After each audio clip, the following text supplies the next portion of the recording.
RBI புது order போட்டிருக்காங்க. Bank தப்பான ப்ராடக்ட் வந்து கஸ்டமருக்கு சேல் பண்ணால் அவங்களோட என்டையர் அமௌண்ட்டும் வந்து ரீஃபண்ட் பண்ணணும்னு சொல்லி ஆர்பிஐ என்ன ஆர்டர் போட்டிருக்காங்க நீங்கள் தெரிஞ்சுக்கணும். இந்த வீடியோ முழுசாக பாருங்கள். நம்ம பேஜ் இன்னும் சப்ஸ்கிரைப் பண்ணாமல் இருந்தால் சப்ஸ்கிரைப் பண்ணிக்கோங்க. ஆர்பிஐ ஸ்ட்ரிக்டாக வந்து பேங்க்ஸ்க்கு வார்னிங் கொடுத்துருக்காங்க. கிளைண்ட்டுக்கு சூட் ஆகாத ப்ராடக்ட் சேல் பண்ணக்கூடாது, அதாவது மிஸ் செல்லிங் பண்ணக்கூடாதுன்னு சொல்லி ஸ்ட்ரிக்டாக ஆர்டர் பண்ணியிருக்காங்க. ஈவன் கஸ்டமர் கன்சர்ன் இருந்தால் கூட அதை பண்ணக்கூடாதுன்னு சொல்லியிருக்காங்க.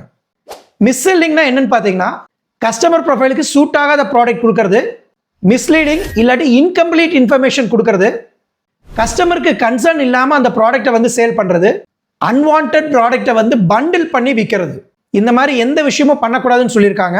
அதே மாதிரி பேங்க்குக்கு சில விஷயங்களை வந்து மேண்டேட்டரியாக செக் பண்ணுன்னு சொல்லியிருக்காங்க. கிளைண்ட்டோட ஏஜ், அவங்களோட இன்கம், அவங்க எந்த அளவுக்கு ரிஸ்க் எடுக்க முடியும், அவங்களுக்கு ஃபினான்ஷியல் லிட்ரஸி எவ்வளோ இருக்குது அப்படிங்கிறது எல்லாம் பார்க்க சொல்லியிருக்காங்க.